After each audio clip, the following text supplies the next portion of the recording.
에베소 2장 1절로 3절 같이 한번 읽을게요. 시작. 그는 허물과 죄로 죽었던 너희를 살리셨도다. 그때 너희는 그 가운데서 행하여 이 세상 풍조를 따르고 공중의 권세 잡은 자를 따랐으니 곧 지금 불순종의 아들들 가운데서 역사하는 영이라. 전에는 우리도 다 그 가운데서 우리 육체의 욕심을 따라 지내며 육체와 마음에 원하는 것을 하여 다른 이들과 같이 본질상 진노의 자녀이었더니. 아멘. 6장 시작. 우리의 씨름은 혈과 육을 상대하는 것이 아니요 통치자들과 권세들과 이 어둠의 세상 주관자들과 하늘에 있는 악의 영들을 상대함이라. 아멘. 우리의 씨름은 혈과 육을 상대하는 것이 아니고 하늘에 있는 악의 영들을 상대하는 것인 줄 믿습니다.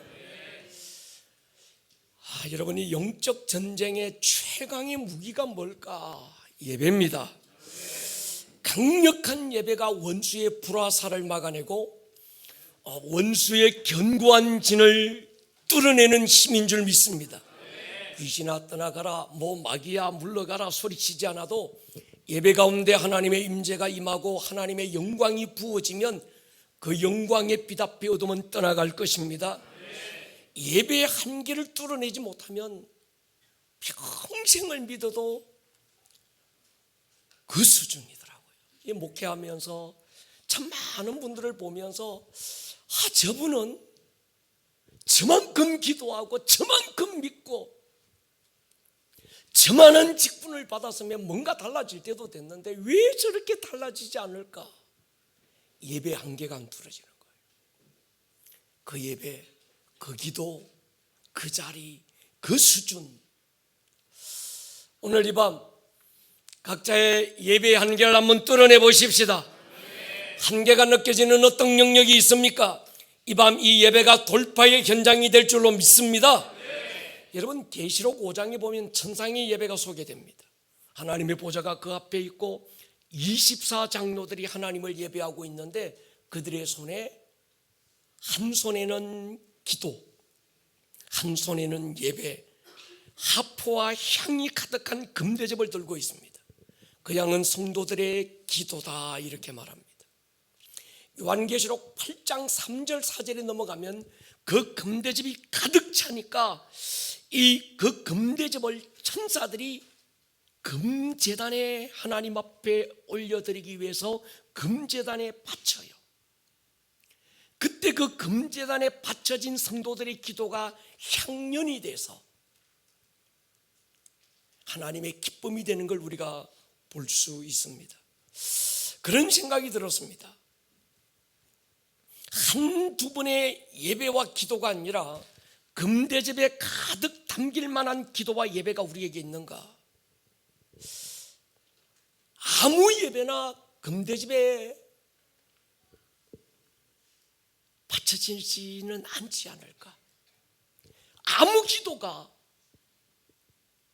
그 금대접, 하나님 앞에 그 금대접, 그냥 대접도 아니고 정말 그 소중한 보석 같은 금대접에 바쳐질 기도, 금대접에 담길 만한 예배, 그것이 향연이 돼서 하나님께 막 올려지고 하나님의 금제단에 드려질 만한 그런 기도. 오늘 이 시즌 우리에게 이 예배와 이 기도가 풀리기를 축복합니다. 정금 같은 예배, 정금 같은 기도, 보석 같은 믿음이 있는 거예요. 시시한 믿음도 있고요, 하찮은 믿음도 있고요, 값진 기도도 있는 거죠.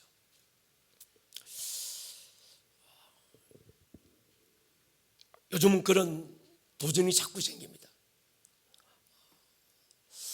우리가 이번 주부터 예수님의 기도 신학에 대한 패러다임을 다 바꾸기로 하고 계속해서 기도라는 부분을 우리가 더 뚫어가고 더 깊이 있는 기도의 세계를 우리가 지금 찾아가고 있을 텐데 그런 생각이 드는 거예요. 아무 기도나 금대접에 담길까? 오늘 나의 기도가 금대접에 담길 만한 기도인가? 오늘 내가 하나님 앞에 드리는 이 예배가 정말 하나님의 보좌 앞에서 24장로들이 하포와 볼 어떤 이 예배와 기도, 이게 그냥 예배와 기도가 아니라 금대접에 담길 만한 그 금대접을 천사들이 들고 가서 하나님의 금제단에 올려놓고, 그 금제단에 올려진 그 예배와 기도가 하나님 앞에 향연이 돼서, 향기로운 어떤 연기가 돼서 하나님 앞에 올려지는 그런 예배, 그런 기도. 이 시즌에 하나님은 그 기도를 찾고 있습니다. 그 예배의 자리를 찾고 있는 줄 믿습니다. 여러분, 기도에는 채워져야 될 분량이 있어요. 하나님이 어떤 사람을 쓰신다고 할 때 그 사람이 채워야 될 기도의 분량이 있더라고요. 하나님이 준비한 부흥의 크기만큼 채워져야 될 기도와 예배의 그릇이 더 큰 게 있습니다. 이 분량이 채워질 때 붕이 터지는 거죠. 채워져야 넘치고 채워져야 끓는 어떤 임계점, 영적 임계점이 있는 거지요.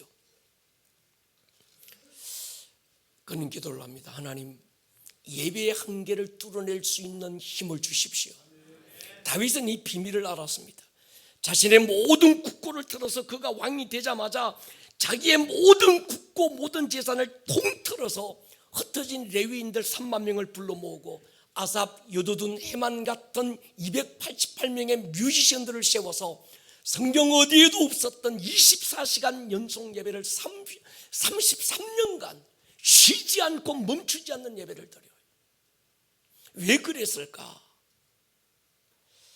이 예배의 한계를 뚫어내야 되는 거예요. 여러분, 넘을 수 없는 산이 가로막고 있습니까? 건널 수 없는 강이 버티고 있습니까? 내 안에 일어나는 육신의 소욕을 이길 힘이 없습니까? 여기가 내 한계야, 여기까지야, 더 이상은 안 돼, 주저앉고 싶은 절망이 누르고 있지는 않습니까?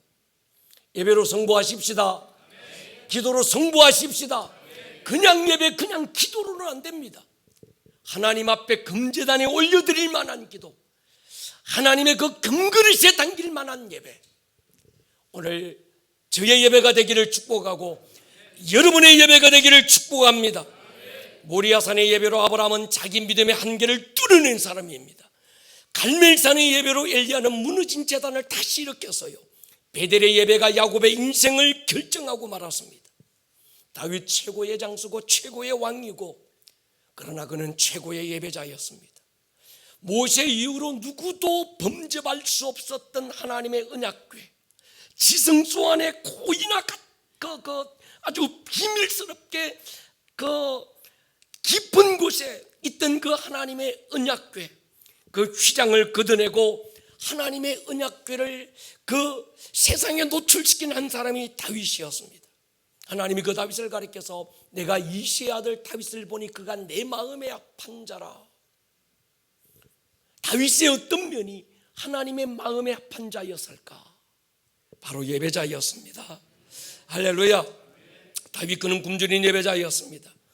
다윗은 하나님 마음의 소원을 알고 있어서요, 하나님의 소원은 가나안이라고 하는 한 땅을 선택해서 그 땅에 하나님의 킹덤을 세우고 하나님이 통치하는 땅, 하나님이 다스리는 나라가 되는 것이었습니다.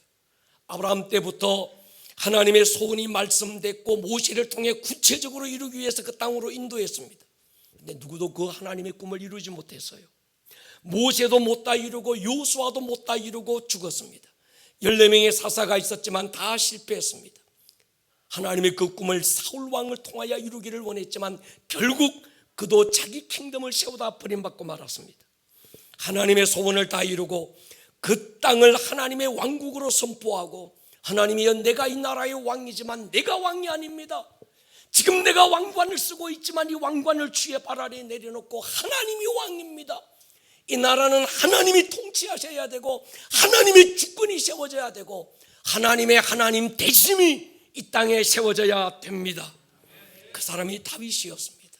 예배자의 다른 이름, 하나님이 누구에게도 주지 않았는데 그 정금 같은 하나님의 그 금그릇에 담길 만한 아름다운 예배를 드렸던 그 예배자들에게 부어주신 이름이 있어요. 하나님의 친구였습니다. 여러분, 하나님의 친구가 되십시다. 성경에 하나님이 친구라고 부르고 하나님의 속마음을 다 일러준 사람 다 예배자였습니다. 기도의 사람들이었어요. 아브라함에게 하나님의 마음을 알려주고 다윗에게 하나님의 마음이 어떤 것인지 부어주고 그 모든 하나님이 하나님의 친구라고 여기면서 하나님의 마음을 다 쏟아 보여주었던 사람들의 공통점, 예배자였어요. 우리 그 예배자가 되십시다. 이사야서를 구약의 복음서라고 부릅니다. 구약의 복음서 내용이 가장 많이 담겨 있고 예수님에 대한 예언이 가장 많이 소개되고 있는 말씀이 이사야서입니다. 특히 이사야 53장 같은 경우는 오실 예수 그리스도에 대한 그분의 죽으심과 그분의 죽으심이 우리에게 어떤 힘이 되는지 정확하게 소개되고 있는 게 이사야입니다. 또 구약의 은혜의 사람, 구약의 신약의 사람 하면 다윗이죠. 율법 시대에 율법을 뛰어넘었던 사람, 모세를 통하여 하나님이 정해놓은 그 지성소, 성소 지성소, 누구도 대제사장 외에는 들어갈 수 없었던 그 휘장을 긋고 하나님의 지성소 안으로 뛰어들 수 있었던 한 사람이 바로 다윗이었습니다. 여러분, 어떻게 다윗이 그 율법 시대에 율법을 뛰어넘고 누구도 범접할 수 없었던 휘장을 걷어내고 하나님의 그 지성소 안에 담겨있던 언약궤, 하나님의 얼굴과 같은 그 언약궤를 얼굴과 얼굴로 마주 바라볼 생각을 할 수 있었을까? 예배자였던 거예요. 여러분, 예배할 때 주님의 마음이 부어지기를 축복합니다. 주님의 소원이 부어지기를 축복합니다. 예배가 그 비밀이 있는 거예요. 그래서 어렸을 때부터 깊은 예배자들은요, 저 아이들 안에 하나님의 마음이 부어지는 거예요. 오늘 본문 보십시다.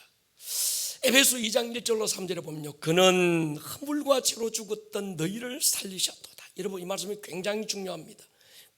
그는 허물과 죄로 죽었던 너희를 살렸다. 그때 너희는, 그때 시간, 너희는 그 가운데서 행하여 이 세상 풍조 따르고 공중 권세 잡은 자를 따랐으니 지금 불순종의 아들들 가운데서 역사하는 영이라. 여러분, 불순종의 아들들 가운데 역사하는 영이 있습니다. 공중 권세 잡은 자가 있습니다. 세상 풍조 따르게 하는 영적 존재가 있다는 거예요. 전에는 우리도 다 그 가운데서 육체의 욕심을 따라 지내고 육체와 마음에 원하는 것을 하여 하나님의 진노의 자녀들이었다는 거예요.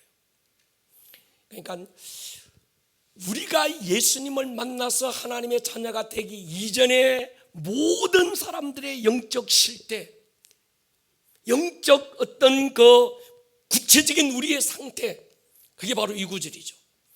몇 가지입니다. 우리는 죽었다. 무엇으로? 죄와 허물로. 로마서에서 보면 죄의 싹은 사망이다. 모든 사람들은 영으로는 다 죽은 자들이라는 거예요. 이들은 그냥 죽은 것으로 끝나는 게 아니라 하나님의 본질상 진노의 자녀였고 공중 권세 잡은 자를 따랐고 육체의 욕심을 따라 행하고 하나님과 원수된 자들. 이게 예수님 만나기 전 모든 인생들의 실상이 바로 그렇다는 거예요. 내가 공부수로 많이 했는데요, 내가 대단히 잘났는데요, 나요 엄청 잘 사는데요, 그것과는 아무 상관없이 그의 영은 하나님의 본질상 진노의 자녀고 공중 권세 잡은 자 따르고 그는 사망 권세자 앞에서 그의 영은 이미 죄와 허물로 죽은 자라는 거예요. 여러분, 모태신앙이라는 말이 굉장히 우스운 말입니다. 나 모태신앙인데요, 엄마 태에서부터 예수 믿는 사람 아무도 없습니다. 엄마 태에서부터 엄마와 함께 교회 가는 건 있을 수 있어요. 그러나 거듭남이라고 하는 건 내가 엄마가 교회 가니까 나도 교회 다니다 보면 나도 내가 거듭나는 그런 게 아니라는 거죠. 모든 사람은 육은 생명 얻어 태어날 수 있지만 영은 죽어서 태어나는 겁니다. 죄를 배우지 않아도 죄의 근성이 나오고 죄의 본질이 나타나는 겁니다. 사과 열매가 맺혔으니까 사과나무가 아니고 사과나무이니까 사과가 맺히는 겁니다. 동의하십니까? 그러니까 인간은 누구도 영적으로는 공중 권세 잡은 자 마귀에게 죽기를 무서워하며 종로로 타는 대상으로 태어나고 그렇게 산다는 거예요. 이것이 모든 인간의 영적 실상입니다. 그런 인간이 죽음에서 죄로부터 공중권세 잡은 자의 이 압도에서부터 어떻게 벗어날 수 있을까? 한 가지밖에 없습니다. 예수 믿는 겁니다. 예수가 그리스도임을 주 되심을 마음으로 믿고 입으로 시인하는 것밖에 없는 줄 믿습니다. 부모의 신앙 고백으로 자녀가 거듭날 수도 없고 구원받을 수 없습니다. 부모의 신앙과 기도로 쌓여진 복은 누릴 수 있고 부모의 죄와 저주가 자손 3, 4대 이룰 수는 있어도 구원과는 다른 문제입니다. 그래서 우리 엄마가 기도해서요, 내가 이런 문제 해결됐어요. 우리 아빠가 기도해서요, 내게 이런 일이 있었어요. 그럴 수 있습니다. 우리 부모들이 지은 죄의 결과로 인해서 그 죄의 결과가 3, 4대 이룰 수 있습니다. 그러나 부모의 기도로 내가 구원받는 건 아니라는 거예요. 나의 신앙으로, 내 어떤 믿음의 고백으로 구원에 이르는 줄 믿습니다. 개인마다 차이는 있을 수 있지만 자기 의지로 신앙을 고백할 수 있으려면 제가 볼 때 한 초등학교는 들어가야 되는 것 같아요. 우리 사무엘 빼고 우리 유치부들 보면요 대단합니다. 얘들 가끔씩 영상 올라오는 거 보면 야, 얘들이 말씀으로 선포하는 데 보면 기가 막혀요. 얘들은 예외입니다. 할렐루야. 요 유치부 때 사무엘 때 우리 교회 사무엘 정도 되면 모를까. 일반적으로 보니까 좀 그렇더라는 얘기예요. 오늘 말씀의 키워드 보십시오. 공중 권세 잡은 자가 있다. 인정합니까? 이 공중, 전에 우리가 한번 그 그림을 그렸는데 새들의 하늘, 별들의 하늘, 그 위에 하나님의 하늘. 이 새들의 하늘과 별들의 하늘, 요 우주 코스모스라고 하는 이걸 공중을 얘기하는 겁니다. 셋째 하늘, 하나님의 하늘에서 쫓겨 내려온 루시퍼와 3분의 1의 천사들. 그걸 에베소 6장 12절에 이렇게 말해요. 우리의 실험은 혈과 육을 상대하는 것이 아니고 통치자들, 권세들, 이 어둠의 세상 주관자들, 하늘에 있는, 여기서 이 하늘은 공중 코스모스라고 하는 둘째 하늘, 우주 하늘을 포함하는 겁니다. 그러니까 하나님의 하늘에 있던 이 루시퍼와 3분의 1의 천사들이 하나님의 보좌 위에 내 보좌를 한번 비교보자, 나도 하나님이 한번 돼보자, 그러다가 반역을 일으키다가 하나님으로부터 쫓겨 내려와서 이 공중 권세, 이 공중이라고 하는 이 하늘, 둘째 하늘 속에 갇혀 있었다는 거예요. 그래서 공중 권세 잡은 자 마귀를 히브리서 2장에는 죽음의 세력을 가진 자, 사망 권세자 이렇게 얘기합니다. 그러니까 죄를 가진 모든 인간은 태어나면서부터 사망의 권세를 가진 자, 공중 권세를 잡은 자, 마귀에게 매여 죽기를 무서워하며 종노릇하고 있는 신세가 되어 있다. 아멘입니까? 여러분, 이게 모든 인간이 그간 남자 어느 시대 남녀노소 누구를 불문하고 인간이라고 하는 인간은 육은 미국에 태어나고 육은 조선시대 태어나고 육은 오늘날 태어날 수 있지만 그의 영은 실상이 하나라는 거예요. 아담이 하나님 앞에 범죄한 죄의 결과로 모든 인간은 죄를 범했음에 하나님의 영광에 이를 수 없었다. 아멘입니까? 하나님과의 관계도 그렇지만 이 모든 인간의 영은 사망 권세 잡은 자 마귀에게 매여서 죽기를 무서워하며 마귀에게 종노릇하는 신세가 되어 있더라. 성경이 말하는 우리 인간의 영적 실상인 줄 믿습니다. 여러분, 다니엘서를 보면요, 이 공중에서 영적 싸움에 대한 실제적 사건들을 소개합니다. 다니엘이 하나님께 기도합니다. 그 기도를 천사가 금쟁반에 받아서 하나님께 가지고 갑니다. 여러분, 이런 기도가 있기를 축복합니다. 정말 너무 소중해서 이 기도만큼은 그저 응답되고, 그래 너 이거 기도했니 내가 응답해 줄게, 이걸로 끝나는 게 아니고 먹을 거 구했는데 하나님이 쨍하고 주셨다, 그제 그 기도 이제 끝났다, 이게 아니라 하나님이 금쟁반에 받아서 하나님의 금제단 앞에 올려드려서 쌓이고 쌓일 만한 어떤 기도, 다니엘의 기도가 그 기도였습니다. 할렐루야. 하나님은 천사장 가브리엘의 손에 다니엘의 기도를 응답해서 돌려보냈는데 공중에 사단이 가로막아서 그 공중에서 보이지 않는 영적 세계 속에서 치열한 영적 전쟁이 벌어집니다. 다니엘은 기도의 응답이 나타나지 않자 기도하고 하나님께 끈질기게 부르짖고 하나님은 군대장관 미가엘을 보내서 가브리엘을 도와서 그 응답이 21일 만에 지체되어 응답되었다고 성경은 소개하는 거예요. 다시 말씀드리면 눈에 보이는 현실 세계는 단지 기도의 응답이 보이지 않고 지체되는 것만 같은데, 성경은 보이지 않는 영적 세계 속에서의 어떤 실제들이 보이는 어떤 세계 속에서의 영향력을 주고 있었다는 거예요. 왜 기도가 바로 응답되지 않을까요? 영적 세계 속에서 문제가 있다는 거예요. 아멘입니까? 여러분, 공중에서 일어나고 있는 영적 전쟁을 부인하면 안 됩니다. 1차원은 2차원에 포함되고 지배받아요. 2차원은 3차원은 영의 세계에 포함되고 영향받습니다. 눈에 보이는 현실 세계는 때로 공중에서의 싸움 때문에 묶이기도 하고 지체되기도 하고, 때로 공중에서 일어나는 어떤 영적 세계 속에서 일어나는 그 사건들 때문에 보이는 이 세계 속에서 때로 눌리기도 하고 묶이기도 한다는 거예요. 오늘 이성민 전사가 예배 인도하기 전에 제게 와서 아파 눌리고 막 너무 힘들다는 거예요. 송도에 있는 어떤 그 캠퍼스에서 이런저런 일들이 일어나고 막 굉장히 마음이 지금 눌린다. 내가 그랬어요. 이만 그런 게 아니라 지금 우리 상황을 봐라. 아름다운 동행 팍 터지고 있지. 지금 뭐 우리 교회 이번 주부터 더 깊은 기도 막 선포되고 있지. 이게 마귀가 그 나라의 영향력을 받고 있는 거다. 할렐루야. 여러분, 아름다운 동행 지금 팀장들, 리더들 모든 눌림으로부터 벗어나기를 축복합니다. 그게 있어야 되는 거예요. 없으면 마귀도 긴장하지 못할 어떤 그 아름다운 동행이 뭔 어떤 그 의미가 있겠어요. 어둠의 세계에 강력한 영향력을 줄 수 있는, 할렐루야. 여러분, 저는 그렇게 생각합니다. 마지막 때 기도와 예배의 금그릇을 채울 교회를 하나님이 일으키실 거예요. 기도와 예배의 목숨 건 교회와 성도들을 일으킬 것입니다. 바울과 실라는 상황은 어렵고 문은 닫혔고 쇠과랑은 두 발에 착고에 묶이고도 그들은 예배하고 기도하는 겁니다. 하나님께서 기뻐하셔서 땅을 흔들고 착고를 풀고 옥문을 부숴버렸습니다. 모든 상황 닫히고 모든 여건 묶이고 이런저런 결박으로 꼼짝할 수 없어도 우리는 예배할 수 있고 예배해야 합니다.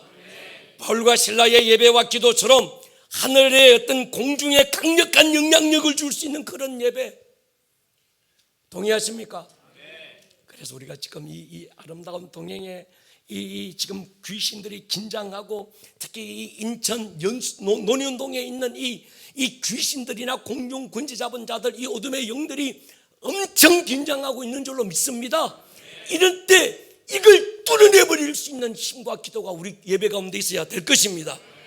하나님은 마지막 때 기도와 예배로 공중 권세 잡은 마귀의 대가리를 밟아버릴 수 있는 교회를 찾고 계시고 그 교회를 쓰신다고 한다면 아름다운 꿈의 교회가 될 것입니다.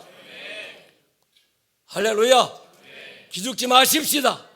우리는 이미 승리했고 요한일시의 깃발은 우리의 것입니다. 어느 개인과 공동체가 다음 단계, 다음 시즌으로 넘어갈 때는 채워야 될 기도가 있고 뚫어내야 될 예배가 있더라고요. 그 예배가 채워지지 않고 그 예배가 뚫어내지 않고서는 개인의 신앙도 그 수준을 넘지 못하고 교회도 영적 수준을 뛰어넘지 못하더라고요. 초등학교 과정이 채워져야 중등 과정으로 넘어갑니다. 그 과정이 요구하는 분량이 채워졌을 때 넘어가고 뛰어넘을 수 있습니다. 여러분, 안 채워지면 10년 재수할 수 있고 안 채워지면 죽을 때까지 광야만 돌다가 끝날 수 있습니다. 할렐루야. 저는 그렇게 믿습니다. 보이지 않는 세계가 바뀌면 보이는 세계는 절로 바뀐다. 할렐루야. 그래서 우리가 하나님 앞에 예배할 때 그저 오늘 종교적인 예배, 오늘 나 예배하러 왔습니다. 아이고 왜 이렇게 피곤하지, 눌리지, 머리끝부터 발끝까지 기가 쫙 다 빨리고 이게 뭐지 이러지 마시고, 이게 원수가 장난하는 거구나. 할렐루야. 영적 전쟁을 선포해야 되겠구나. 예수의 이름으로 떠나갈지어다. 예. 하나님은 창세기 15장에서 아브라함의 자손이 이방에 객이 되어 400년 종살이하다가 나중에 나옵니다. 이방의 재물을 가지고 나올 거라고 하나님이 창세기 15장에 아브라함에게 약속했는데, 실제 한참 세월이 지나고 400년이 훨씬 더 지난 다음 출애굽 때 이방에서 종살이했던 기간이 430년입니다. 30년의 갭을 두고 성경학자들의 이런저런 논란들이 많습니다. 모세가 순종하지 않아서 그렇다, 광야에서 버팅겨서 그렇다, 그래서 딜레이 됐다 얘기합니다. 근데 정확한 건 성경이 이렇게 기록합니다. 출애굽기 2장 보십시오. 23절 시작. 여러 해 후에 애굽 왕은 죽었고 이스라엘 자손은 고된 노동으로 말미암아 탄식하며 부르짖으니 그 고된 노동으로 말미암아 부르짖는 소리가 하나님께 상달된지라. 상달된지라, 이 말의 원어는 가득 찼다 그 말입니다. 왜 30년이 딜레이 됐을까요? 기도가 안 채워진 거예요. 안 채워지니까 하나님께서 뭐합니까? 요셉을 알지 못하는 바로 왕을 보내서 그들에게 고난을 주고 더 괴롭히고 더 힘들게 만들고 뭐 하라고? 기도 채우라고. 우리 좋은 말 할 때 기도하십시다. 얻어 터지고 기도하지 말고. 아멘입니까? 그런 마음이 있어요. 기도 안 하면 기도하게 만든다. 지금 이스라엘 백성들의 꼬라지가 그것입니다. 여러분, 기도해야 된다는 감동에 순종하십시다. 요즘 제 안에 계속 그런 감동이 들어요. 이 목사 기도의 시즌이다. 지금은 다시 기도를 일으켜야 될 때다. 기도의 패러다임을 바꾸고 다시 더 깊은 기도를 탐내야 될 때다. 기도의 영을 구해라. 할렐루야. 종교적인 기도, 외식적인 기도, 샤먼적인 기도, 그런 어떤 그 힘없는 기도, 응답은 받을 수 있고 그래 떡 주세요 안아줄게, 그것을 뛰어넘는 하나님을 역사하게 만드는 그런 기도를 하라는 거예요. 이 시즌이 그 시즌인 줄 믿습니다.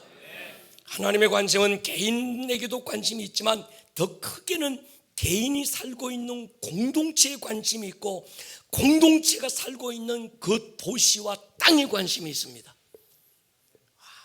우리 신앙이요, 얕아진 이유가 너무 나야.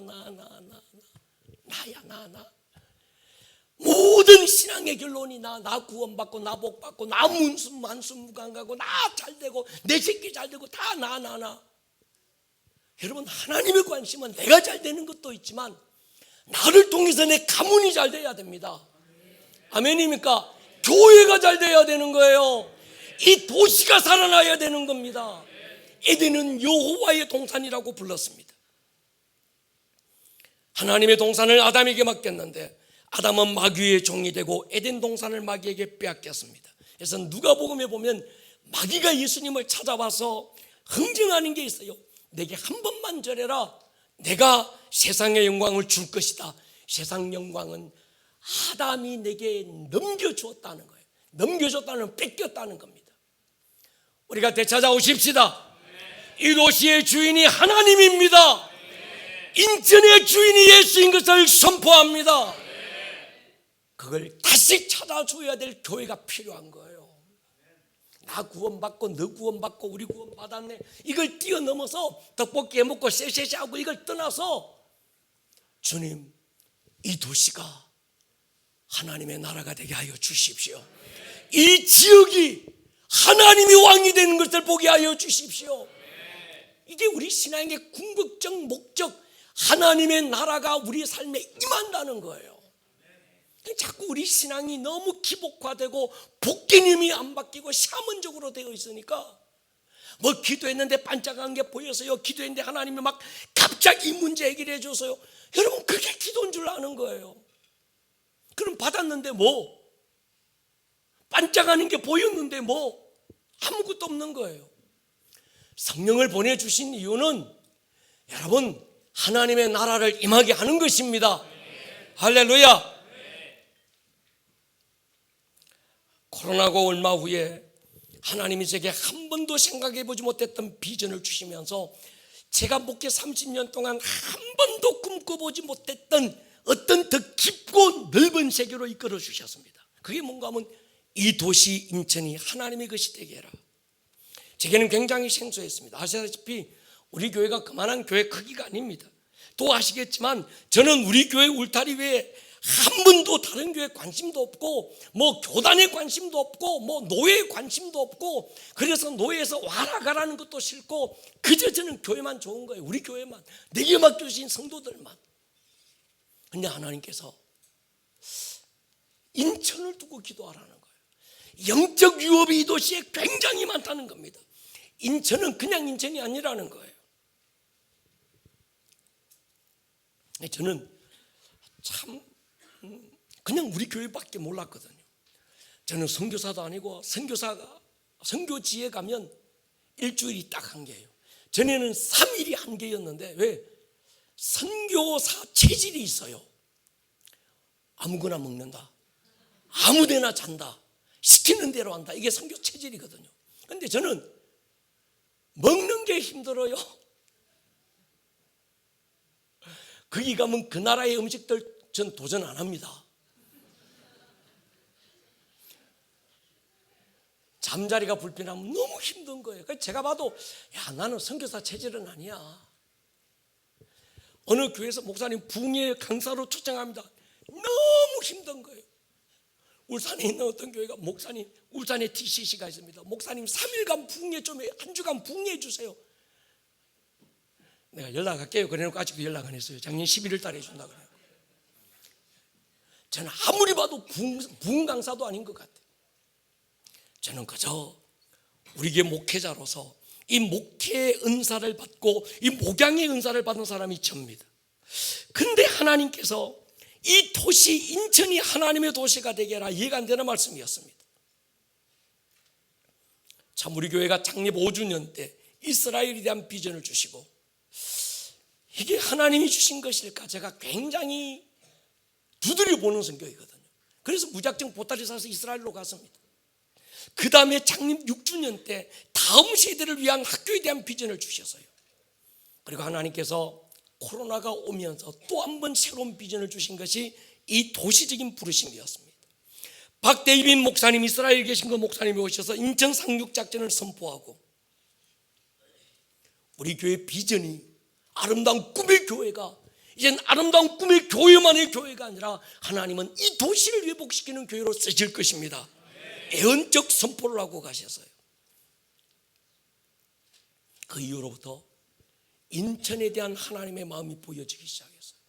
선교사가 제일 먼저 들어왔던 땅, 교회가 제일 먼저 세워졌던 땅, 여기서 수많은 선교사들이 제물 포항에서 피를 뿌리고 하나님 앞에 순교의 제물로 드렸던 이 땅, 6.25 때 나라가 구해지고 정말 인천을 통해서 남북으로 정말 하나님의 어떤 그 구원의 역사를 이루었던 이 땅, 그로부터 70년 후 내년 인천 송도에서 또 한 번 로잔 대회라고 하는 전 세계적인, 전 세계 선교의 방향, 전 세계 영성의 어떤 그 방향, 전 세계 복음의 진로를 확증하는 로잔 대회, 전 세계 5천 명의 영적 지도자들이 인천 송도로 몰려오는 거예요. 70년 후에. 여러분, 인천은 그냥 도시가 아닙니다. 이 도시에 굉장한 예루살렘 같은 교회 지역인 줄로 믿습니다.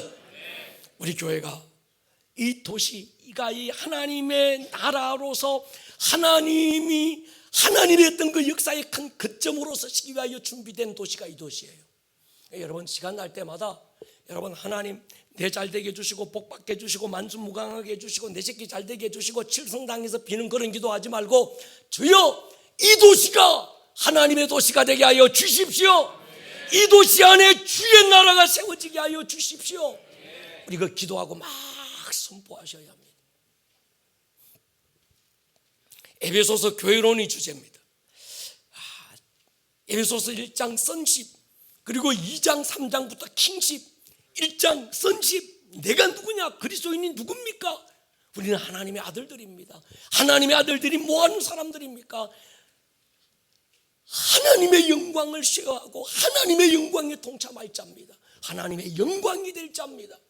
2장 3장 넘어가면서 교회가 뭐하는 것입니까? 쭉. 그리고 마지막 결론 에베소 6장에서 교회는 영적 전쟁하는 곳이다. 할렐루야. 교회가 세워진 이유, 교회가 해야 될 사명, 이 도시 안에 왜 아름다운 꿈의 교회가 세워졌을까요?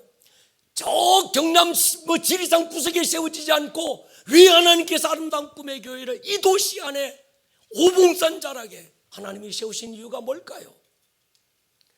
이 도시가 하나님의 도시가 되게 하라는 겁니다. 할렐루야.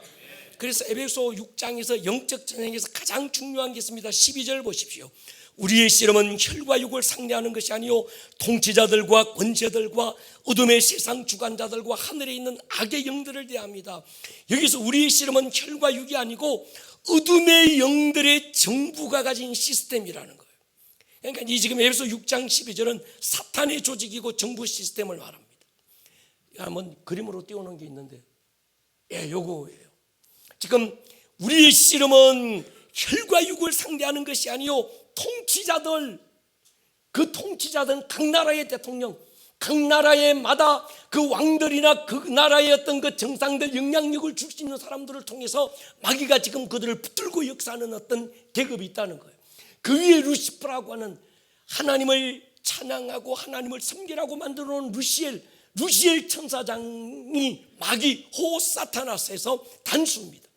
각 나라의 대통령급, 각 나라마다 그 나라 그 도시, 각 나라마다 그 나라의 그 나라를 지배하고 있는 보이지 않는 어둠의 영들이 있다는 거예요. 그게 뭔가 하면 통치자들, 그 밑에 있는 권세들, 장관급들, 사령관급들, 그 밑에 있는 주관자들, 대대장급들, 맨 밑에 있는 아주 쫄병들, 악의 영들. 이게 지금 에베소 6장에서 말하고 있는 어둠의 영들의 정부 시스템이 바로 이거라는 거예요.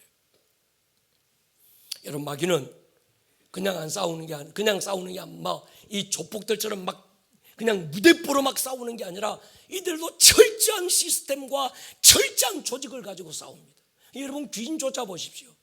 우리 많이 해보잖아요. 안 나간대. 왜 안 나가냐? 나갔다가는 맞아 죽는다는 거예요. 누구한테 맞아 죽냐? 자기 위에 있는 대장이 있다는 거예요. 그런 거 많이 보잖아요.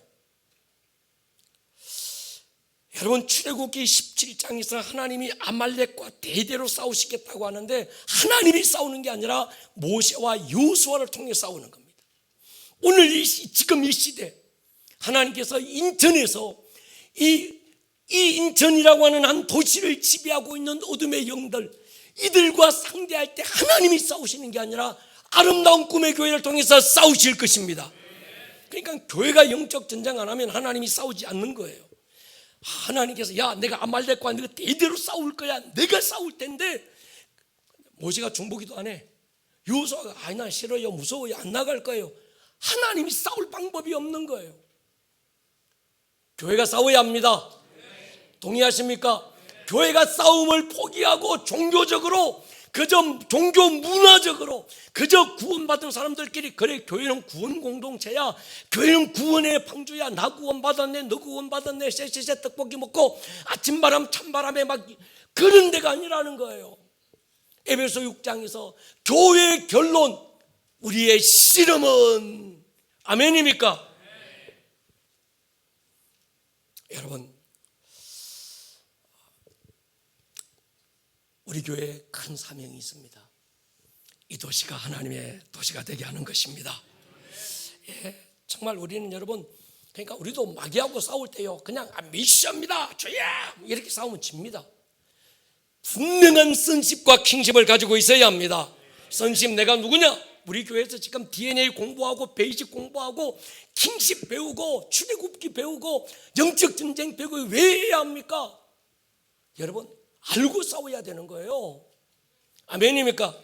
교회가 뭡니까? 킹십. 우리가 알고 싸우자는 거예요.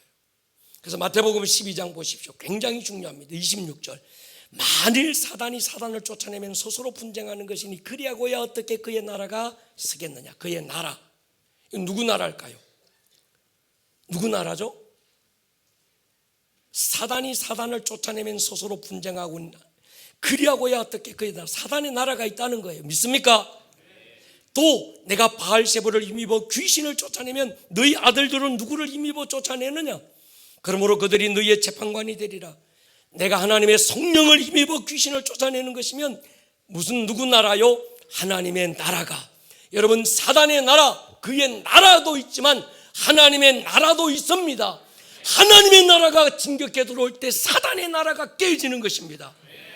사람이 먼저 강한 자를 결박하지 않고서야 어떻게 그 강한 자의 집에 들어가 세간을 득탈하겠느냐? 결박한 후에야 그 집을 강탈하리라. 강한 자, 사단의 나라를 지배하고 있는, 이 어둠의 세계를 지배하고 있는, 영적 세계를 지배하고 있는 인천이라고 하는, 논현동이라고 하는 이 어둠의 세계를 지배하고 있는 사단의 나라가 있는데, 이 사단의 나라를 진격해 들어가서 부숴버리려면 먼저 그 나라를 지배하고 있는 사단의 영을 떼부숴야 된다는 거예요. 할렐루야. 강한 자를 결박해야 하는 거예요. 우리에게는 그 이름의 권세가 있습니다. 예수의 이름의 권세가 있습니다. 사단의 모든 나라, 사단의 모든 정부 시스템을 한순간에 녹여버릴 수 있는 예수 이름의 권세가 있습니다. 저희 집 앞에 장하산이라는 산이 있어요. 새벽이면 동쪽에서 해가 떠오르는데 이 산이 가로막아서 반대편에 있는 저희 집은 상그림자가 생깁니다. 태양빛이 안 들어와요. 여러분, 이 상그림자를 없애려면 어떻게 해야 될까? 산이 가로막아 있어서 태양은 이미 떴고 아침은 밝아왔고 태양의 빛은 비치는데 우리 집은 여전히 그늘지고 우리 집은 여전히 어둠이야. 왜 그럴까요? 장하산이 버티고 있는 거예요. 그러면 우리가 어떻게 해야 될까요? 나무 밑으로 빈다고 될까요? 안 됩니다. 산을 옮기면 됩니다. 할렐루야. 저놈의 산이 소래 앞바다에 던져지게 하면 됩니다. 그러니까 자꾸 우리는요, 나무 몇 그루 베가지고 귀신 몇 마리 잡아가지고 야 우리 집안이 뭐 팔리고 요거 아니라는 거예요. 산을 옮겨버리십시다. 이 어둠의 세계 속에, 영적 세계 속에 있는 아까 전에 이 권세자들, 통치자들, 어둠의 영들, 이것들을 옮겨버려야 빛이 들어올 것입니다. 고린도후서 4장 4절에 이 세상 신이 믿지 않는 자들의 마음을 혼미케 해서 그리스도의 복음의 광채가 비치지 못하겠다는 거예요. 왜 그리스도의 복음의 광채가 비치지 않을까요? 이 세상 신이 혼미케 만들었다. 여러분, 아름다운 동행 해보십시오. 아름다운 동행에서 왜 저분들이 복음이 안 믿어질까? 왜 저분들이 어떻게 하면 좀 믿어질 수 있을까? 우리가 뭐 데코 잘하고 밥 맛있게 하면 안 됩니다. 혼미케 하는 어둠의 영들을 몰아내야 합니다. 산을 옮겨야 합니다. 그러면 복음의 광채가 비칠 것입니다. 할렐루야. 사단이, 어둠의 영들이 있어서 그림자가 생긴다는 거예요. 그래서 여러분, 이 아름다운 동행의 리더들, 아름다운 동행의 팀장들, 아름다운 동행을 섬기는 모든 어떤 중추적인 역할을 하는 리더들은, 도우미들은 보이지 않는 산을 봐야 합니다. 할렐루야. 그저 우리가 겉으로는 웃고 막 기타 치고 환영합니다, 노래 부르고 맛있는 거 사주고 하지만, 그러나 여러분, 그것으로 그 사람들이 복음의 광채가 비치는 게 아닙니다. 동의하십니까? 산을 옮겨야 되는 거예요. 보이지 않는 산들이 그들에게 복음의 광채가 비치지 못하도록 장하산이 가로막고 있다는 거예요. 그래서 리더들은 영적 전쟁 하셔야 합니다. 할렐루야. 영적 전쟁 선포하고요, 겉으로는 웃지만 속으로는 시푸른 어떤 그 성령의 검을 빼들고 나사렛 예수의 이름으로 베버려야 합니다. 그래야 이 아름다운 동행에 복음의 광채가 비치기 시작한다는 거예요. 동의하십니까? 하나님의 응답을 가로막는 영적 존재, 다니엘서 10장 보십시오. 내게 이르되 큰 은총을 받은 사람 다니엘아, 내가 네게 이르는 말을 깨닫고 일어서라. 내가 네게 보내심을 받았느니, 천사가 하는 얘기입니다. 그가 내게 이 말을 한 후에 내가 떨며 이르더니 그가 이르게 이르되 다니엘아, 두려워하지 마라. 네가 깨달으려 하여 네 하나님 앞에 스스로 겸비하기로 결심하던 첫날부터, 기도하는 첫날부터 네 말이 응답받았으므로 내가 네 말로 말미암아 왔느니라. 그런데 이렇게 21일 동안 늦게 온 이유가 있다는 거예요. 그런데 바사왕국의 군주가 21일 동안 나를 막았다. 바사왕이라는 그 바사라는 나라의 통치자, 보이는 왕들 말고 보이지 않는 어떤 어둠의 영들, 바사라는 그 나라를 지배하는 군주, 하늘에 있는 악의 영, 어떤 어둠의 영적 존재가 가로막았다는 거예요. 그래서 21일 동안 지체됐다는 거예요. 내가 거기 바사 왕국의 왕들과 함께 머물러 있더니 가장 높은 군주 중 하나인 미가엘이 누굽니까? 하나님의 돕는 천사, 하나님의 전쟁하는 천사당 미가엘이 와서 나를 도와주므로 이제 내가 마지막 날에 네 백성이 당할 일을 내게 깨닫게 하러 왔노라. 동의하십니까? 민수기 14장 보십시오. 다만 여호와를 거역하지는 말라. 또 그 땅 백성을 두려워하지 마라. 그들은 우리의 먹이라. 그들의 보호자는 그들에게서 떠났고 여호와는 우리와 함께 하시느니라. 그들을 두려워하지 말라 하나 그들의 보호자가 누굴까요? 강한 자, 정사와 권세, 영적 실체. 아멘입니까? 그 나라에 지금 12명의 정탐꾼이 가는데 10명은 두려워서 떠는 겁니다. 야, 우리는 끝났구나, 안 되는구나. 그런데 하나님께서 요수아와 갈렙에게 보여주는 게 있어요. 걱정하지 마라. 이미 영적 세계를 봐라. 저들의 보호자, 저들과 함께 있던 어둠의 영들은 떠나갔다는 거예요. 하나님이 함께 하신다는 거예요. 여러분, 이걸 우리는 볼 수 있어야 합니다. 그러니까 요수아와 갈렙이 막 배짱이 좋아가지고 막 허우대가 막 있어가지고 야 한테 하면 막 이 아닙니다. 영적 실체를 봤다는 거예요. 그들의 보호자가 떠난 걸 본 거예요. 어둠의 영적 세계 속에서 그들이 이미 떠나간 걸 봤다는 거예요. 하나님이 함께 하신다는 거예요. 여러분 가정 안에 지금까지 묵고 있던 어둠의 영들은 떠나갔습니다. 하나님이 함께 하실 것입니다. 이걸 보셔야 되는 거예요. 그래야 이길 수 있는 거예요. 여러분, 이 지역을 장악하는 마귀의 견고한 진, 노련동을 지배하고 있는 어둠의 세계 속에서의 이 어둠의 영들,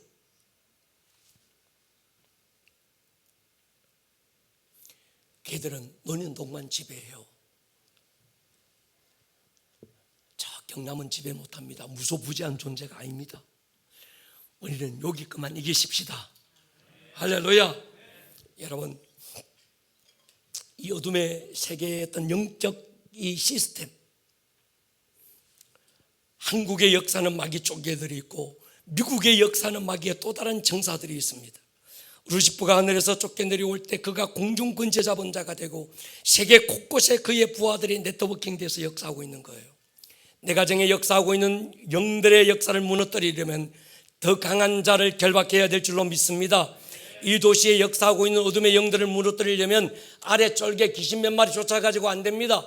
주여, 이 인천이라는 이 도시, 이 공중의 권세를 장악하고 있는 대가리를 밟아버리게 하여 주십시오. 그게 무너지면 이건 저절로 무너지는 거예요. 아멘입니까? 산을 옮기면 나무 몇 그루는 저절로 베어지는 겁니다. 요즘 그런 생각을 해요. 하나님이 우리 교회 맷집 키우고 근육 키우시려고 교회 바로 옆에 오봉산 굿당 산당을 만들어 놓고 그것도 교회 밀어내고 그 자리에 오봉산 굿당이 들어왔어요. 요즘 교회에서 점심 먹고 나면 커피 한 잔 딱 내리고 제가 뒷산으로 올라가서 한 바퀴 뺑 돌다가 오봉산 굿당까지 갑니다. 뒤에서 손 번쩍 들고 예수의 이름으로 명하노니 굿당에 있는 더러운 귀신들아 떠나가라. 미치다고 하든 말든 제가 선포해요. 조금 있으면 제가 허물어질 거예요. 할렐루야. 하나님이 제가 교회인데 여러분 보십시오. 교회가 이거 제가 막 자존심 상하고요. 절자리에 교회가 들어서고 무당하던 거기에 교회가 들어섰다는 얘기는 들었는데 교회 밀어내고 굿당이 들어섰다는 얘기는 대한민국 교회 사회에 처음 있는 일입니다. 그게 지금 우리 눈앞에 있는 거예요. 자존심 상해서 맨날 갑니다. 커피 한 잔 내려서 한 바퀴 삥 돌다가 거기 앞에 서서는 두 손 번쩍 들고 예수 이름으로 여러분들도 한 번씩 가십시오. 예, 차 댈 때 일부러 저기 되면서 내려올 때마다 선포하세요. 예수의 이름으로 이 굿당의 귀신들아, 할렐루야, 떠나갈지어다. 이게 왜 저게 있을까? 영적 근육 키우는 거예요. 하나님께서. 동의하십니까? 우리 근육 키워서 인천의 이 어둠의 권세자들 정사들을 상대하게 할 줄로 믿습니다.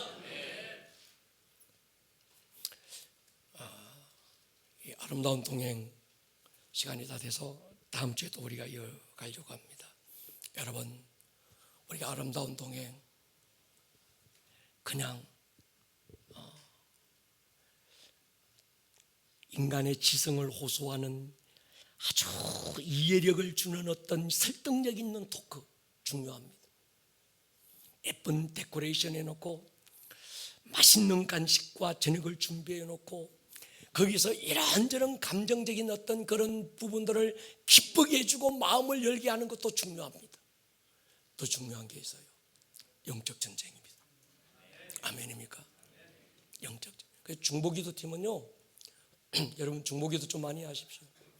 중보기도 팀은 그저 팀 구색 맞추려고 만들어 놓은 게 아닙니다. 예배가 적어도 아름다운 동행 시작 전 1시간 전부터 중보기도 팀은 골방에 모여서 이 공간 안에 있는 영적 전쟁을 선포하고 오늘 이곳을 지배하는 어둠의 영들에 대하여 막 주의 이름으로 파쇄되고 할렐루야 막 이걸 선포해야 되는 거예요. 여기서 밥 먹고 토크하고 할 시간에 정말 이 중보기도 팀들은 저기서 영적 전쟁을 하는 거예요. 캠프 가면 저 안산에 있는 우리 캠프장 이름 뭡니까? 엔케렘. 그곳에 남들보다 아침 일찍 가서 하루 종일 이 캠프장을 돌고 돌면서 어떤 계속 영적 전쟁 선포하고 이 공간을 지배하고 있는 어둠의 영들 산들을 옮기려고 막 몸부림을 치고 파쇄될 걸 막 선포하고 그래야 그리스도의 복음의 광채가 비치는 거예요. 여러분, 영적 전쟁은 기분이 아니고 관념이 아닙니다. 종교놀이 하려고 하면 안 됩니다. 신앙생활은 종교놀이 하는 것도 아니고 종교 문화를 즐기는 것도 아닙니다. 영적 실체입니다. 누가복음 10장에 보면 70인의 제자들이 주야 주의 이름이면 귀신들도 우리에게 항복하더이다. 예수님께서 야 니들이 헛것봤다 야 니들이 지금 그저 체면 건 거야. 니들 그건 그냥 기분이 그런 거야. 그러지 않았습니다. 실제를 얘기해서요. 사단이 하늘로부터 번개같이 떨어지는 걸 내가 봤다. 여러분, 실제입니다. 할렐루야. 영적 전쟁에 대해서 모르면요 종교놀이 할 수밖에 없습니다. 아멘입니까? 우리 영적 전쟁 선포하십시다. 얘들아 눈 크게 뜨고 송팀 올라오십시오. 여러분, 우리만이라도 충분합니다. 하나님 영적 전쟁 선포합니다. 할렐루야. 여러분, 도깨비 방망이 두드리듯이 겁나와로 뚝딱 이런 거 믿지 마세요. 커피 자판기 블랙 커피 누르면 커피 쫙 나오고 여러분 그런 거 아닙니다. 신앙생활은 그게 전부가 아닙니다. 영적 전쟁 하셔야 합니다. 우리 청년들 청소년들 영적 전쟁 선포하십시오. 어릴 때부터 영적 전쟁에 대한 어떤 개념을 가지고 있어야 합니다. 오늘 이 밤에 여러분 우리가 종교놀이 하려고 모인 거 아닙니다. 우리 여러분을 누르고 있고 우울증으로 내 마음을 짓누르고 상황적으로 통행만 하려고 하면 없던 일이 막 생기고 자꾸 막 짜증나고 다툼이 일어나고 분노가 일어나고 여러분 귀신들이 긴장하고 있는 겁니다. 귀신들의 나라에 아무런 영향력도 줄 수 없는 교회들이 얼마나 많습니까? 교인들은 수천 명 모이고 수만 명 모이는데 그 도시에 지배하고 있는 어둠의 영들에 대해서 아무런 타격도 줄 수 없는 그런 교회, 그런 예배라면 안 되지 않겠어요? 기도원에 300명이지만 그들을 통해서 역사를 바꾸어야 합니다. 동의하십니까? 우리 자리에서 한번 일어서십시다.